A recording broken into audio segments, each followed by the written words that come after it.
This is the Bates Bobcast, our weekly podcast where we take a look at the week that was in Bates athletics. My name is Aaron Morse, and this week we're celebrating both the men's and women's rowing teams once again winning the NESCAC title. Plus, the Bates track and field teams impressed at the Open New England Championships. And we chat with Bates alum Mohdis Baker, one of the coaches for Cold Front, our women's ultimate team, which is headed back to Division III Nationals for the fourth straight year. That's coming up on the Bates Bobcast.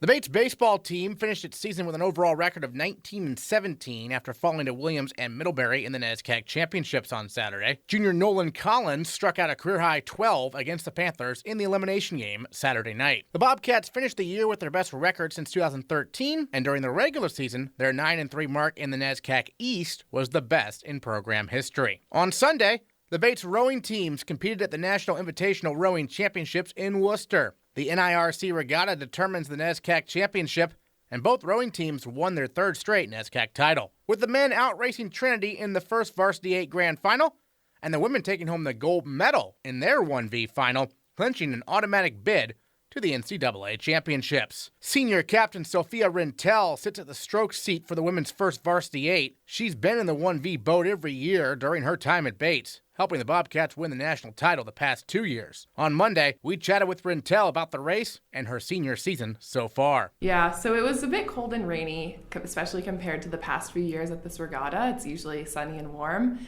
but we prepare for anything. We've rode through plenty of cold, rainy days here in Maine, so I think we were really just ready to jump in and do it regardless, but it just took a little bit of extra warming up and making sure we had plenty of layers, taking care of ourselves and doing all the little things that are necessary to make sure we're super ready when it comes down to race time. So for you personally, when you were a first year, you were the only first year in the 1V. Now you're a senior and you're the only senior in the 1V. What's that experience been like on the back end kind of now, this leadership role, being the most experienced rower in the boat? I think it's been a real honor to be in this boat each time and with a different crew each year. And I've learned a lot from, the older teammates that I rowed with, and I'm learning a lot from the younger teammates that I'm rowing with. So it's really it's been a good time, and it's pretty cool to be kind of the older one, the leader in the boat. But I'm just constantly thinking about the people who were in that position for me and remembering the little things that they did that made me feel welcome and trying to do the same for others. Sure. So what are some of those little things that help people feel welcome, perhaps? I think it's just getting excited, giving someone a pat on the back.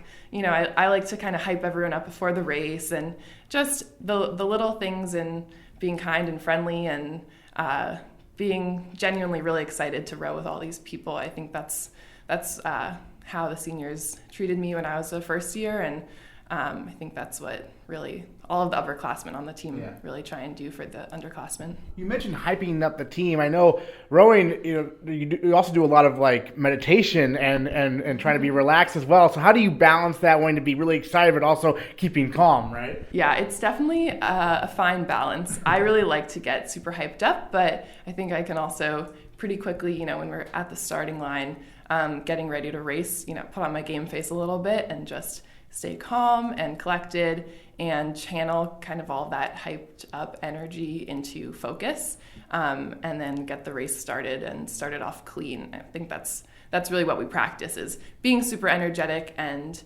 being super prepared and ready for the race, and then just channeling that energy and having just confidence at the starting line. And then for you, you're a senior now, but tell us back when you were looking for colleges, what made Bates the place you wanted to go? I didn't know a whole lot about what college rowing would be like. I really loved Bates as a school, and when I visited the rowing team for an overnight, it was I just had a feeling like I just feel really at home here with the people, the atmosphere of the team, and they were welcoming from the start before I was even on the team. So that's really all it was for me. When did you start rowing? I started rowing in my freshman year of high school.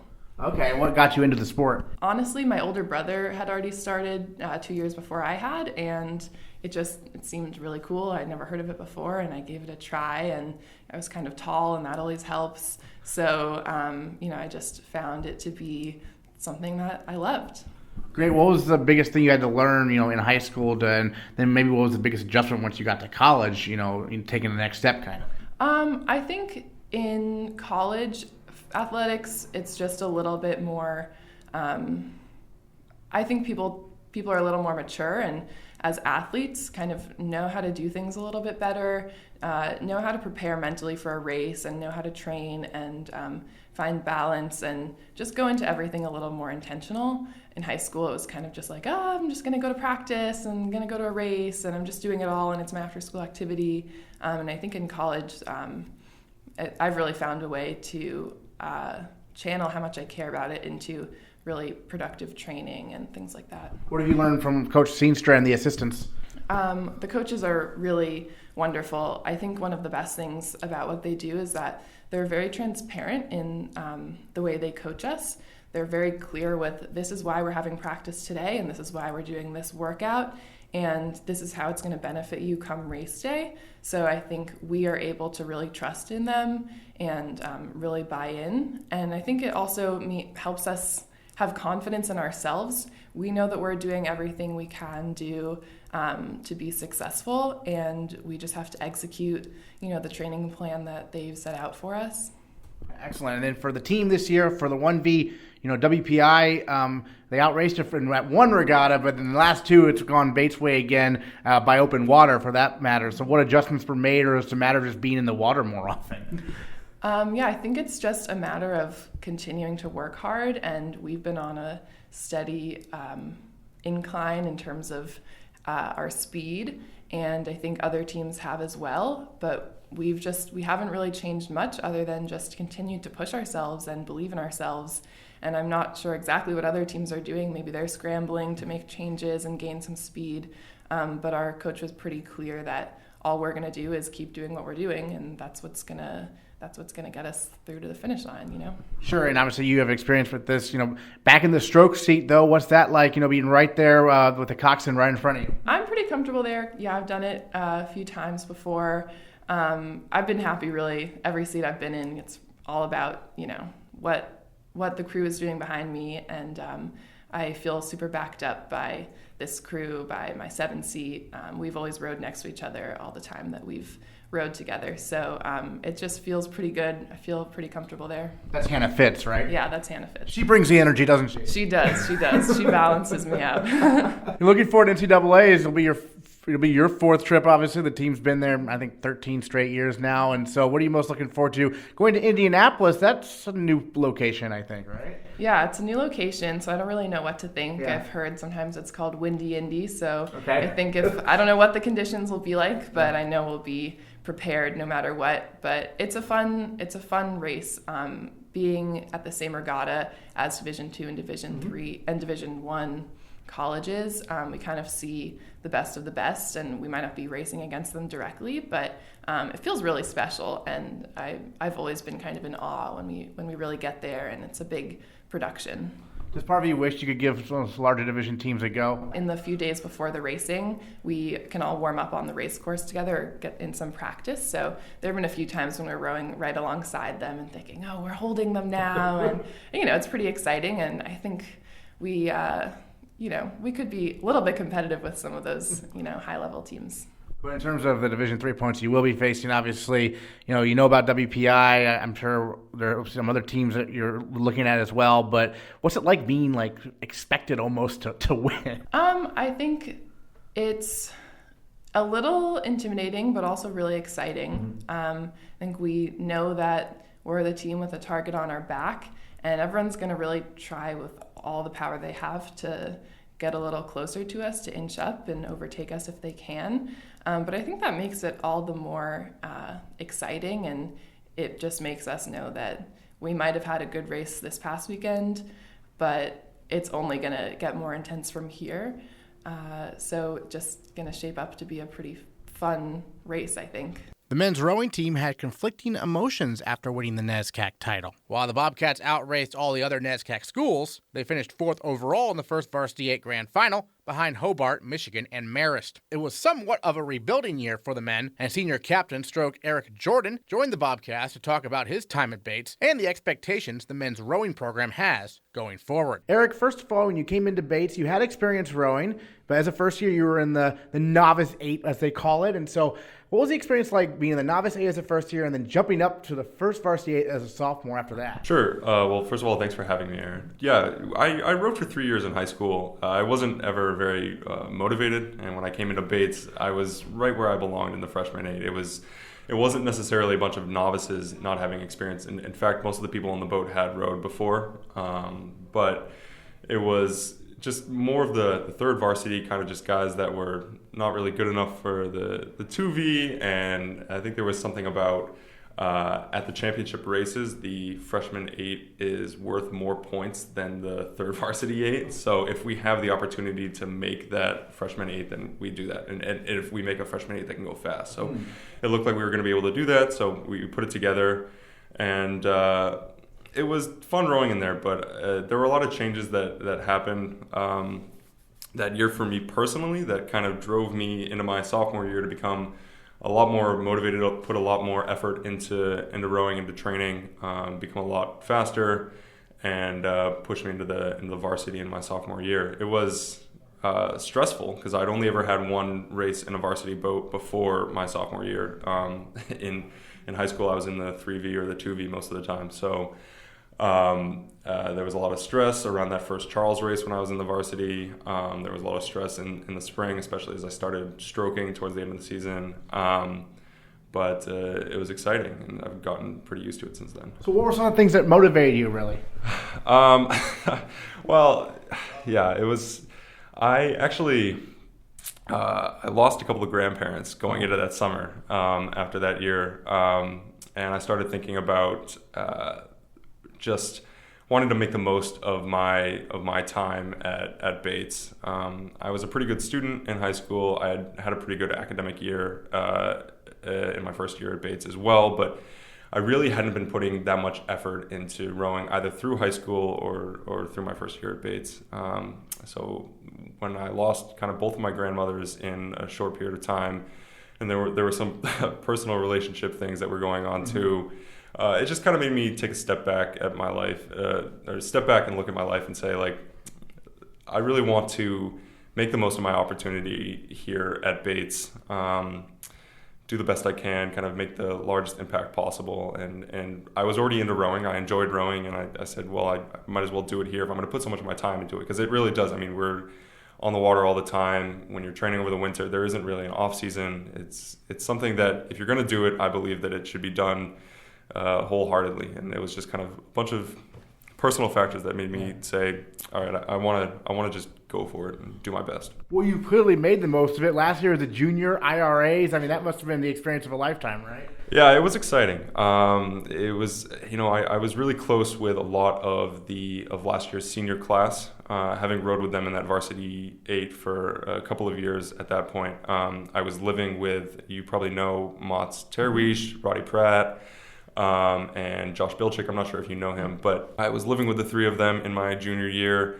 We were all very motivated. We had the idea for a number of years at that point that we were on this rise, looking towards IRAs, trying to get to that championship. And yeah, I mean, it was just something that we had looked towards for a long time, and I bought into that. I joined into the push that they had really started in their freshman year. Without me, because I was in the freshman 8, and I didn't really have that mentality until sophomore year. But once I got into that boat, once I kind of switched my own mentality around, I really bought into it, and we made it our goal, and just getting there was very, very exciting. Yeah. Excellent. And then for you being one of the captains this year, what has that experience been like for you? It's been a challenge a lot of the time. It was something I looked forward to for sure. The responsibility, especially over the winter, of leading the team's training, kind of being the guy or the guys as me and my co-captains were, to kind of lead everybody forward and show people how things are done. That's exciting, but at the same time, I mean, man, it was something I knew even as last year was coming to an end, even as we were still training for IRAs, but I had been elected one of the captains. It was like, wow, this is going to be tough, because we were losing such a large senior class that was so strong and had gotten to know each other so well, that I knew it was going to be hard. I mean, even if we were, there was a lot of talk about getting a really strong freshman class coming in, which it's true. There's a lot of strong individuals in there. It takes a lot to make a boat go fast, even when you have strong individuals. I was comparing just with somebody earlier today. I don't know if you follow professional basketball. I'm sure you do, but it's like the Celtics. Just because they have a lot of talented individuals on the team, you need to have chemistry and you need to have familiarity and you need to be able to work together as a team in order to succeed. And so rowing's no different than that. People tend to think it's this foreign, strange sport because it's not like baseball or football or anything like these very obvious popular team sports. But part of the reason that boat that went to IRAs was so strong is because it had so many guys that had taken so many strokes together. And so it was something we knew that it was just going to be really, really challenging to make it work this year, because we only had 4 of us returning from the varsity, which, I mean, it sounds like a good number, but one of those is a coxswain, which matters. But when you have 3 guys in the boat, and Kento and I were 2 seniors who had been in the varsity, we hadn't even taken that many strokes together. We were kind of on opposite trajectories. He was in the first varsity his first year when I was in the freshman 8. And then he kind of went down to the 2V at one point when I took a seat in the varsity, and then we finally synced up in junior year. So we hadn't had that much time together. And then Max Milovitz was the other returning rower, and he only got up into the varsity last spring. So even the returning rowers who were coming back hadn't had that much experience with each other in that boat. So having to replace just that much, that many bodies in the boat, we knew that was going to be tough, and the winter required not only a focus on training and fitness, but trying to sync up and make things work together as well as possible. Well, and that being said, I mean, you mentioned the youngsters as first years or sophomores in that 1V. Obviously, the team, finished the year, I thought, pretty strong there, right? New England's and NIRC. So as a senior looking to the future, you must be pretty pleased where the program seems to be headed, right? I mean, obviously, last year was huge, and this year a little bit maybe rebuilding, but, the future looks bright as well. Yeah, I mean, I think for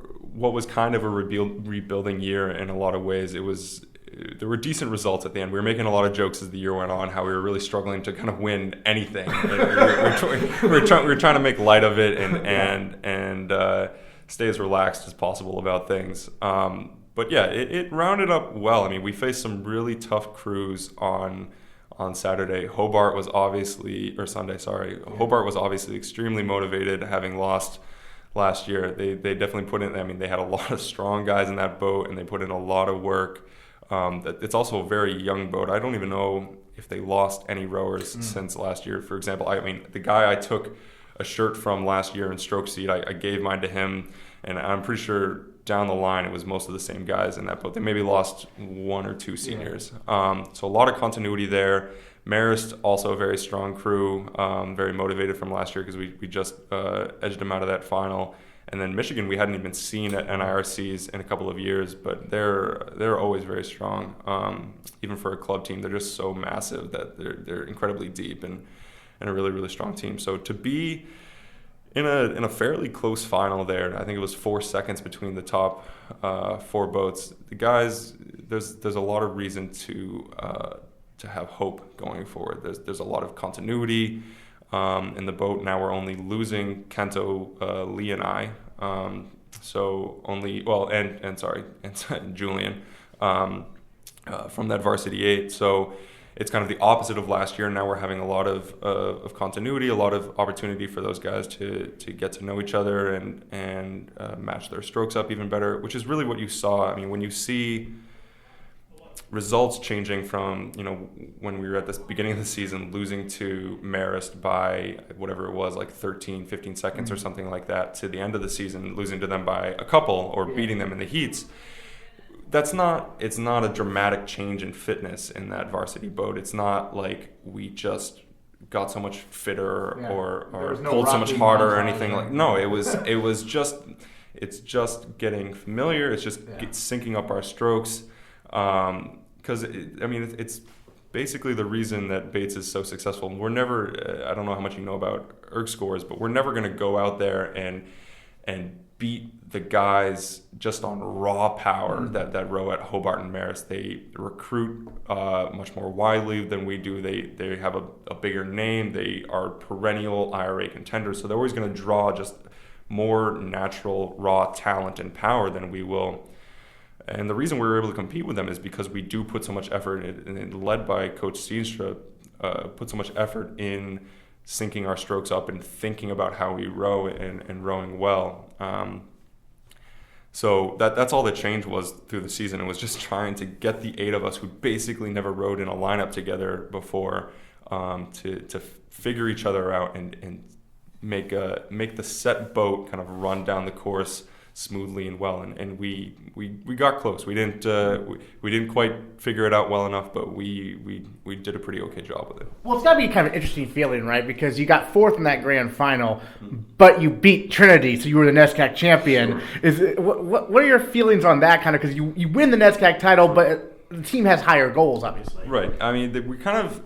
I don't want to sound too arrogant in the process of saying this, but we're kind of beyond the point with our team goals on a year-to-year basis of looking at the NESCAC championship because of that final race.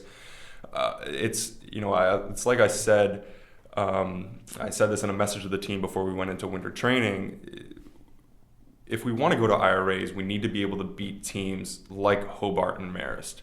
And the difference, really, between teams like Hobart, Marist, even BC, and teams like us and the other NESCAC teams are the restrictions that we have over the winter. Hobart and Marist are training with their coaches all winter long. We're not allowed to.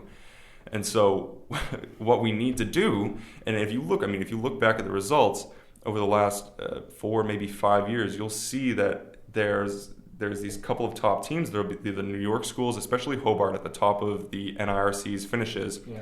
Then there's us kind of getting close over the last few years, and then this year. And then there's always like a significant drop-off to the next NESCAC school. And so it's very clear that if we want to go to IRAs, which is where this program is at, we need to hold ourselves to a higher standard. And we can't even look at the NESCAC. We can't really acknowledge that we are a NESCAC school. We need to train better than that. We need to train harder than that. We need to hold ourselves to the standard over the winter like we are one of those schools that we're trying to beat. Because if we train like all the other schools that have these restrictions over the winter, if we just kind of put a half effort into it and aim at beating Trinity in the NIRCs, that's what we're going to get. We're going to be back there 5th, 6th in the grand finals and lengths off of Hobart and Marist, which it's not where the program is heading. We've had such a nice trajectory to where the year before I got here, they won New England's for the first time, and then obviously there was getting closer as I was in there, closer to winning ECACs or NIRCs, and then we finally did that. And then it's now the next goal is let's get back to IRAs, let's place better at IRAs, just keep pushing it further and further. But part of that's going to be just winning the NESCAC is kind of a rite of passage. I don't know how to phrase it. It kind of just it has to just happen unless they pick up their game and come along with us too, because it's just Hobart and Marist and those other teams that we need to beat at the very top of NRCs. They're in a different league than the NESCAC, really. Sure. Well, last question for you. Any other thoughts on your time rowing at Bates and what it's meant to you? It's been quite the transformation from my freshman year. Obviously, we've been doing a lot of, I think all the seniors have probably been doing a lot of reflection in the last few weeks here, and I've been thinking about just, the freshman year wasn't always the smoothest experience for me, but coming out of that year and going into sophomore year, I was really glad that I was able to change a lot about myself personally and have the team still there supporting me and being friends to me, being teammates to me, creating a place where I can go and have fun on a daily basis and push myself to achieve great things and take this far, take the team as far as we can take it. It's not something I really thought was going to happen my freshman year. I even thought about transferring the freshman year. So it's pretty crazy looking back on just my like personal transformation throughout the years and the kind of home that I've found here in Bates Rowing, which I think is something all the seniors would say. It's just such a welcoming place for everybody, and they're all going to really miss it. And I'm no different than that, even though I feel like I started in a very different place. Excellent. Eric Jordan, thanks so much. Thank you. The track and field teams compete at the Open New England Outdoor Championships Friday and Saturday in New Haven, Connecticut. Open New England's represented the last chance for junior captain Brendan Donahue to qualify for the NCAA Championships in the decathlon. And Donahue turned in the best performance of his career, scoring 6,458 points, good for third place at the meet and 14th in the country. It's likely that Donahue will qualify for the NCAA Championships, and he is our male Bobcat of the week. Brendan, 2 weeks in a row, that's pretty exhausting. You've done it before, though. What's the approach, between New England's and Open New England's to make sure you're refreshed and ready to go? Awesome. Thanks for having me, Aaron. So the whole preparation for the week is to not really have a regular training week because the decathlon is pretty taxing, and in itself, you really do get a workout. Running a 1500 for me is quite the workout. So that week in between, Coach Fresh had me do a lot of situational walkthroughs and a lot of just nitty-gritty prep to do the fine things right. Because there's particular events that I don't have the best form, and so it's kind of critiquing that form during that week so I can get prepared for another week. In terms of physical health, it's really just icing, and knowing what your body wants, particularly if you're going 2 weeks in a row. But other than that, it's totally feasible. I think the largest obstacle for me is the mental thing, but you kind of have to black all that stuff out, and when you get actually to the meet, you just realize you're doing track because it's fun. Yeah. It's 10 events over the course of 2 days, right? Yeah. What are the 10 events? So on day one, you start off with a 100-meter dash. Mm-hmm. Following that, you go to the long jump, and then over there you go to the shot put, and then you go to high jump, and then you have the 400, and that closes day one. And then the next morning, bright and early, you run the 110 hurdles. Then you throw the discus, you do the pole vault, and you then do the javelin, and then you end with the grilling 1500. Yeah, so you end with maybe the hardest one, perhaps? Yeah, for me at least, it's been my Achilles heel, but it's getting a little better. So for the throwing events, how many attempts do you get? So you get 3 attempts for everything. Okay. So the kind of mantra is first one, best one. Yeah. And this weekend I did that really well, so I was happy with that. But at the same time, I also wish that I had thrown a little farther on the second and third events or attempts. But it was a good place to be for sure. And in terms of the point system, do you simply have to beat your opponents within the meet to get points, or how does that work? Yeah. So the way it works is ideally you need to beat as many people as you can. Yeah. Because when push comes to shove, if you're not beating guys, then you're not going to get more points. However, you also have to realize that it's a 2-day event. Yeah. And so I was in 8th place after the first day. And even myself, I was like, wow, this meet's not looking great, but I was still up 80 points on my PR. But then going into day 2, I realized that I had a much stronger day 2 than a lot of the guys in the field. So I was able to bump my way up. But the reality is a lot of the guys that I've been doing the decathlon with are guys that I've been with since I was a freshman. So it's kind of a cool culture because you get to hang out with guys for multiple decathlons and heptathlons over 2 days. And so you kind of garner a friendship with a lot of the guys. So it's a good time. Yeah, and I saw you were back practicing Monday, right? Yeah, we're back at it. This week is probably a lot like last week. Uh-huh. Actually, today I think we have a special practice where I'm actually long jumping into the pool. So which will be an interesting practice, but I'm really looking forward to it. Long jumping in the tarbell pool? Yeah. Oh, yeah. I didn't know there was a room there. Coach Fresh put on I think a stripe of Mondo, and I guess we're going to run off that. And also I want to give a shout out to Liam Evans for being my training partner throughout the year, and also he's going to be our lifeguard this week, so he's always coming up big for us. So, well, and Liam's been competing at the decathlon also, right? Yeah. No, and that's been nice. I think last year not having a guy to train with was kind of tough, but this year he kind of holds me accountable in the workouts and just in all avenues. And I'm really looking forward to next year with all the other multis. Well, I was going to ask about the waiting game now, right? You kind of have to wait, and you find out, I guess, officially Friday if you're going to be in or not. Yeah, so my score is 64-58 in, I think, pretty much every year in the past 10 years or so. Yeah. That score has gone. Mm-hmm. Usually the cutoff's right around 35-50. But only time will tell. A lot of schools, the reality is NCAA Division III is getting a lot more competitive, particularly for track. Some of the scores that we've seen this year posted, the qualifications are that much harder. Like some of the athletes who are All-Americans at the school, they're what they scored at NCAAs would not qualify, which is crazy to me. But it's also just the way at which sports work. But in terms of waiting game, I'll find out probably end of the week whether or not I'm going. But I think right now 14th should be a good enough position to buy me a trip to NCAA. So, yeah. Looking forward to that, hopefully. And then going back, at New England Championships, you won the New England Championships. You got the New England title, and that was a PR. And then you came back with another PR this past weekend and got third at Open New England. But in terms of the New England title, what was that experience like to be the best in the region?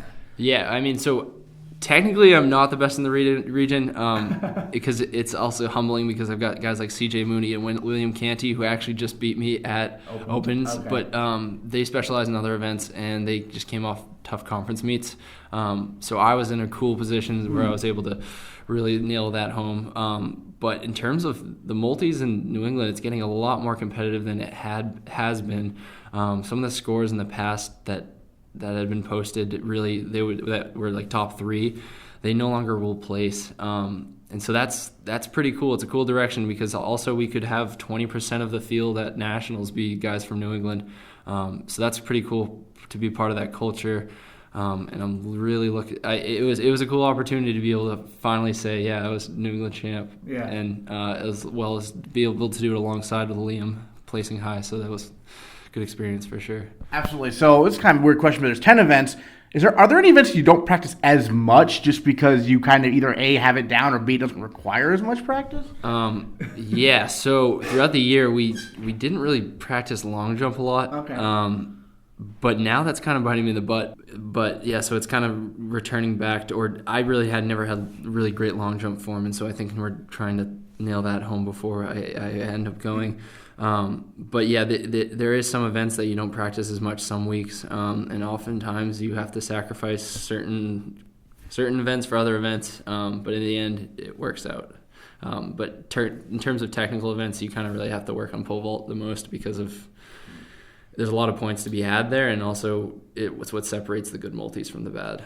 Right. I feel like pole vault is extremely tough and maybe a little scary. I don't know how much you enjoy doing the pole vault. Is that one of your favorites? It has grown to be. Yeah. There's times where I'm scared to death, but overcoming those mental breaks is really what makes you better as an athlete and just as a human.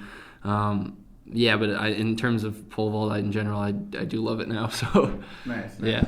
All right. Well, your thoughts on the possibility of going to nationals, and if so, what have you talked to Coach Fresh about in terms of what that experience is like? Yeah, so I'm really excited. I'm especially excited to be able to do it with Johnny Rex.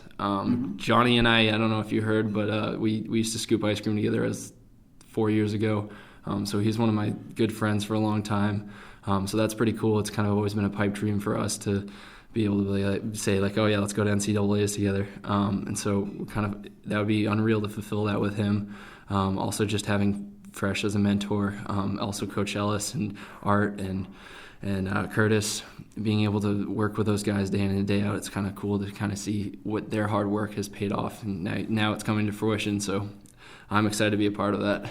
Well, I'm curious. You're from New Hampshire, though, right? Isn't he from Massachusetts? How did you guys scoop ice cream together? Yeah, so he summers in Wolfboro. Okay. Yeah. I'm a long-term resident, but one summer he came in and applied, and then we gave him the job, and he walked in, and we instantly became friends. So it's pretty funny that we ended up here together and now on the same track team and finding our way to NCAAs. So This was in high school? Yeah. So it was my his sophomore year, beginning of my junior year. Wow. Okay. Yeah.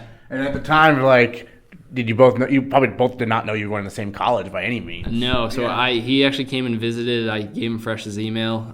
He didn't even think he wanted to throw in college. And it was more just like I think he was heading football route, and I was like, hey man, you should really reach out to Coach Fresh. I think you'd enjoy him, and I have. And so he reached out, and the rest is history. The women's 4x800 relay team of first-year Mary Corcoran, sophomore So Kim, senior captain Sarah Rothmann, and senior captain Ayden Eickhoff broke the program record by nearly 4 seconds with a time of 9 minutes, 6.63 seconds, good for second place at Open New England's. It's the fastest 4x800 time run by an NCAA Division III team this year. And they are our female Bobcats of the week. Sarah Rothmann, we had you on last week, and you said the goal was to break the school record, and you did. What was working down there at Open New England? It was crazy because I was talking to Mary Corcoran, the freshman who led off the relay all day. She kept on bringing it up, and I was like, I know we want this, but like, wow, it's been a long day. I just you just never know what's gonna happen. But then she started off the relay just so strong and really got us in the race. So I was like, wow, we're in this and we can do it. And just with each leg, it became more and more real. And it felt super special to actually see it come through. So Mary, as a first year getting to lead off this race, what's the experience been like for you? It was amazing. I think, I was definitely talking to Sarah the whole day, warming up and everyone, because I think as my season individually in my individual events ended, I got really, really excited about this relay, and I think I didn't have too many expectations going into the New England Division III meet, and after we ran that 9:15, it was kind of like, wow, this is crazy, this is real, and we could really go for this. I think as we got on that hour before and started to get a little nervous, we were kind of talking, we're like, oh, it's okay if we don't get it. And then we're like, let's just run. We've already done so well. And I think we were kind of all on the same page going in. We're just all going to compete and do our best for each other and just put it all out there. And I think that's what happened, and it was awesome. Well, as a first year, do you realize how hard it is to break a school record here? I mean, that's pretty impressive. Yeah, I It mean, doesn't happen every year. Yeah, and it's just an amazing group of people, and I think it's really special that, that there's been a lot of amazing mid-distance runners in the program, and I've just heard so much about that, and it's crazy in my first year that I've been able to be here at the same time as 3 other awesome people and to be able to run with them. And then we got So Kim here with us, who on the women's soccer team. That obviously prepares you a little bit for track, I imagine, with all that running. Sure. What's been like this year with this group? It's honestly been amazing. Freshman year, ran with Sarah and Ayden during the workouts and stuff like that.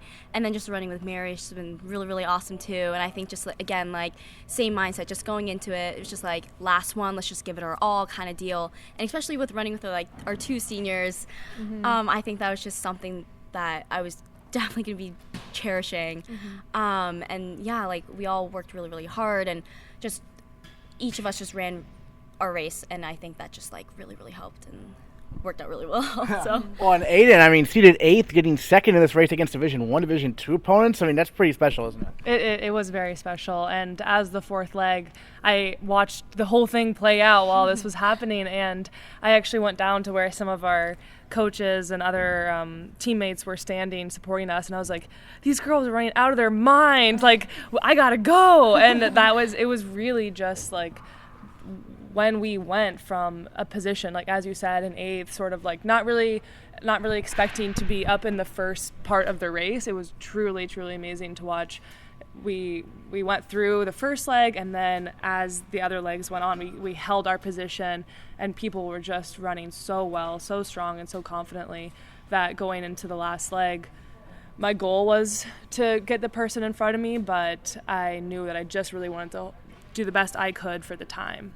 Yeah, do you have any sense of the time when you get? I mean, how does that work? I was trying to quickly do some mental math. I didn't actually know exactly where our school record was, but I knew it was around like 9:12. Is that what it was? Something like 9:10. 9:10, and I think I went through it 7:50, something like that. So I was really trying to do the math and try to figure out what I would have to run. And Jay at one point during the race said you can do it, but you really have to run. So that that inspired me in the last 300 of a challenging race. So, Mary, after having led off the race, you get to watch the other three go. What was that experience like for you? Yeah, I was definitely trying to do the math, going through, seeing everyone coming through, and that was definitely a hard one. I was on the ground while I was cheering for everyone else. I think in other races this season, like I've been like walking up and down trying to see everyone, and it was just amazing to see, like, I put it out there and then seeing Sarah put everything out there, and Ayden, everyone was just so aggressive and, like Ayden was saying, so confident and like fighting for it, and it was just so fun to watch, even though I was like lying on the ground while it was happening. It was incredible to see it. Now, correct me if I'm wrong, but I believe with the exception of Ayden, this was the only event for the other race. Okay, so, I mean, during a normal track meet, I mean, during the regular season maybe, so you might have other events, right? So what was it like to just have this one to focus on? It was definitely like good, nice change. I think with just having this event, it was good to have like the entire day to just like focus on this specific race and just kind of like get everyone together and like on the same page, and like just seeing also like the other people who had like other races like Ayden and Elise, just being able to cheer them on, because like especially when you have double races, it's hard to watch other people run, but it's actually with one race at the end of the meet, it was really, really nice seeing everyone run their event and just being able to cheer them on as well. So I thought that was really nice. So, Sarah, that was the last race for you now. Yeah, it's crazy. I used to always run 4x8s in high school. I remember we used to run like 9:30s or whatever, and I was like, wow, that's crazy. And then like coming into this meet is seeing that what we had all the pieces all year, and just like kind of seeing it all come together. I was talking to Mary, like we both weren't thrilled with how we raced individually this year, so like being able to kind of finish it off with this really special group of girls was like just beyond special. And like seeing Ayden run that last leg, I just like, there's no words. And like we've like been on so many relays together, done so many workouts, and it was just really like I couldn't have asked for a better ending, and I'm very thankful for that. What do we have to do to petition the NCAA to make this an event? I don't understand. I mean, Ayden, I know you'll be running the 800 individually though, right? Coming up, and is that? Yeah, I actually haven't quite decided what. Oh, you don't know I yet. think Okay. I think I'm leaning towards the 800. Okay.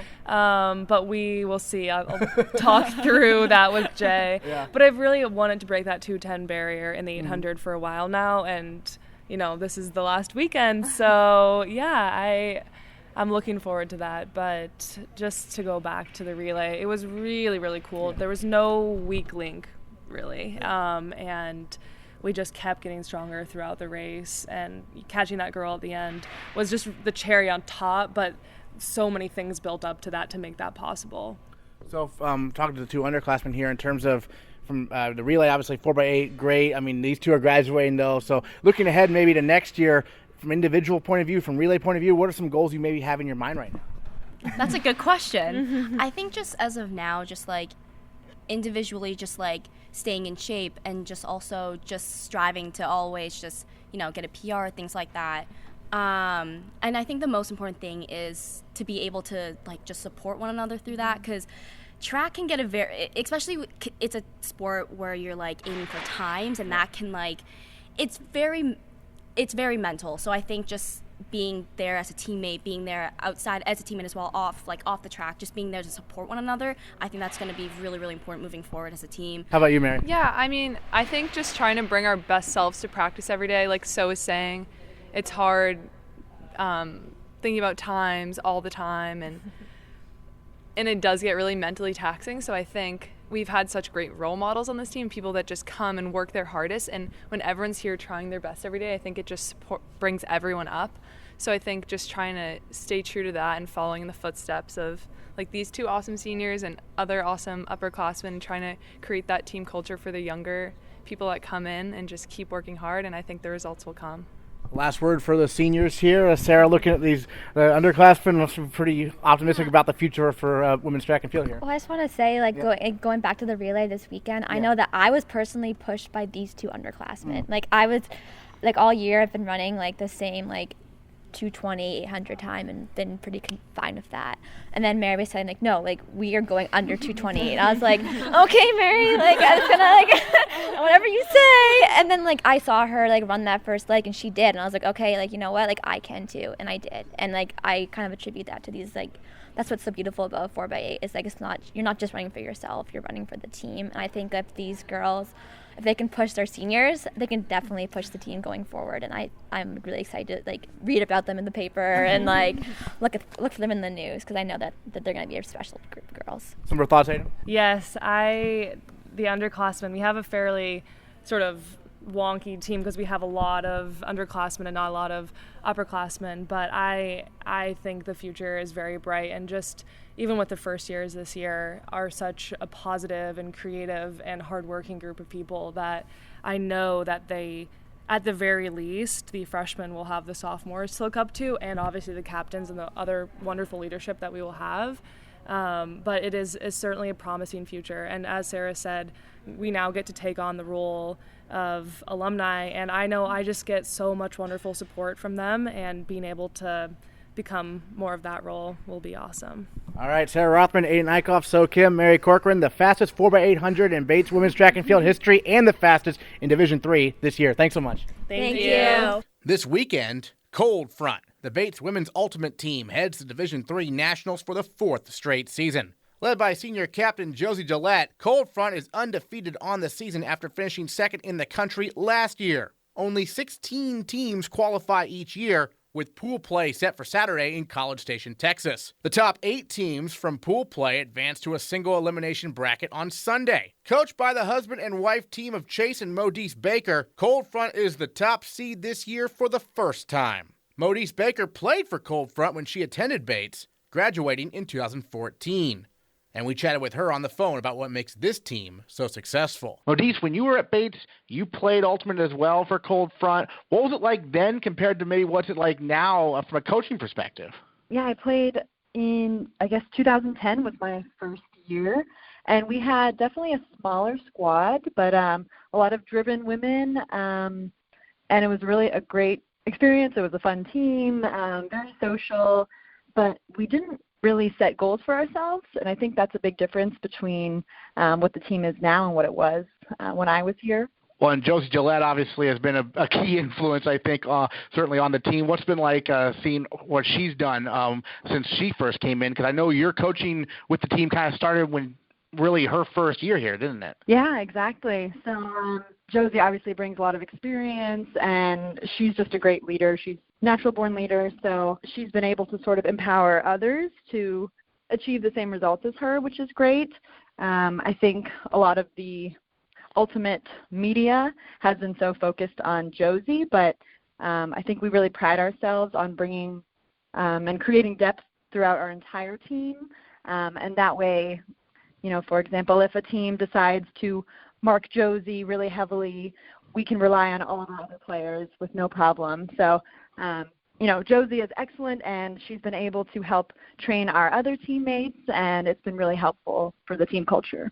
So how did you first get involved coaching the team after having graduated from Bates in 2014, coaching them just a couple years later? Yeah, so I'm born and raised in Portland and have grown up playing Ultimate for over 10 years now. So even though I graduated, I couldn't really leave Cold Front. And so I came back the year after and started just volunteering every once in a while, helping the girls out, running some practices, running some drills. And then after that, it became more of a commitment, especially when Josie's class year came through, and they really demonstrated that they wanted to be competitive. And so they were all in, so I was all in. And then I met my husband at that time, Chase, who also comes from an Ultimate background, and we both started doing it together, and it became a really fun, competitive atmosphere for all of us. Excellent, but it must be nice to know that the team can also, coach themselves when you're not there, right? 'Cause I know you're there about half the practices, and the team's able to really kind of handle things on their own when you're not there. That must provide a lot of comfort, I guess, right? Knowing that they're not going to be goofing absolutely. around when you're not there. Exactly. Yeah, they're all super disciplined, and I think that comes with just being a Batesy, really. So yeah. They're all very organized, and they make sure they want to get the job done with the time that we do have with the field space. I know Professor Lynn Lewis had a big role in founding the team, basically, a few years back. What was it like working with her when you were here as a student? Oh, yeah, Lynn was great. I was the only one who really had that high school experience, but yeah. Lynn had so much experience prior, and she's seen many different ultimate strategies and really provided a lot of knowledge for us, which was super helpful. And it was always great having somebody connected to the school who was also passionate about the sport that you could go to and rely on for stuff like that. In terms of going to the Division III Nationals, I know for women's ultimate they started in 2010, so around the time you were starting at Bates. But when you were at Bates, could you have ever imagined Cold Front going to Nationals? Not only that, but going for 4 straight years and finishing second in the country last season? Never. It was actually pretty humorous. My senior year, we played in the game to go to Nationals and almost won. And we thought, oh, gosh, if we had won that, we would have had to miss graduation, and it was not a priority for us at that time. And now people are skipping their family events and family functions to go to Nationals, and we have, I think, around 30 family members coming to Texas to watch their daughters play, which is amazing. And what was the experience like seeing the team get second last year in the entire country? Oh, my goodness. The adrenaline was really high for everybody, of course, and it was incredible because they live streamed it, so people at home were watching. I know the Portland Ultimate community is really supportive of Bates, and all the parents are super supportive. And, we had to catch a flight in an hour, so our brains were sort of tousled everywhere, and it was just really great, and it was great to get a taste of it. And I think this year we want that back, and we really, now that we know what it's like to get that far, we just want to go even further. Well, yeah, and the team's undefeated regional champions for the first time. What makes this year's team such, Josie obviously being a senior helps. What else makes this team so strong, you think? Sure. So the first years who have been playing for, 4 years now, have grown to be such incredible leaders and super confident on the field, and they've helped to teach everybody under them. So it's really just great that we are bringing up all of our newer players, and people like Josie, who've been playing for over 10 or up to 10 years now, have helped those who've only been playing for 6 months, and you would never be able to tell that experience discrepancy there. So it's really great. One of the fun things about this team is there's a tradition of giving nicknames to the players after their first year playing. Did that develop during your time, or that was before you were playing at Bates even when that happened? Oh, that's been a tradition way before my time. Everyone gets a nickname, which is really fun because it really makes you feel like you have a deep connection to the team, and people call you that in class or in commons, and it's just really fun to have that other side. So yeah, I actually have one myself. What's yours? But mine is Promo. Because I had prior experience, they called me Professional, so they shortened that to Promo, but really the short form of that is Mo, so never really stuck. Gotcha. And I understand you're pretty involved in the main ultimate community kind of in general, right? What's those efforts been like kind of growing the sport within the state? Yeah, so I help captain a mixed club team in Portland, and I also try to captain the summer league teams here and help out with the other minor leagues, and even help direct some of the youth tournaments.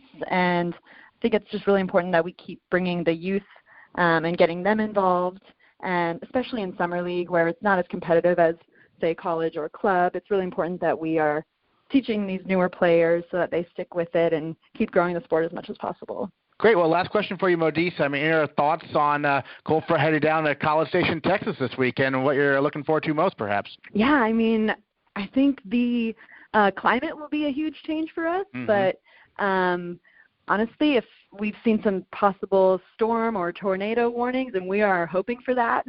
Cold Front is known for being able to play in any type of extreme weather, and I think our training in the north will really help us excel down south compared to some of the other teams around the country. But, we're just excited to go to a new state to play and have fun with our friends and get to spend one last full weekend together. All right, Mohdis Baker, thank you so much for joining us on the Bobcast. Really appreciate it. Thank you. Next time on the Bates Bobcast, we'll preview the NCAA Outdoor Track and Field Championships, plus a look back on the baseball and lacrosse seasons.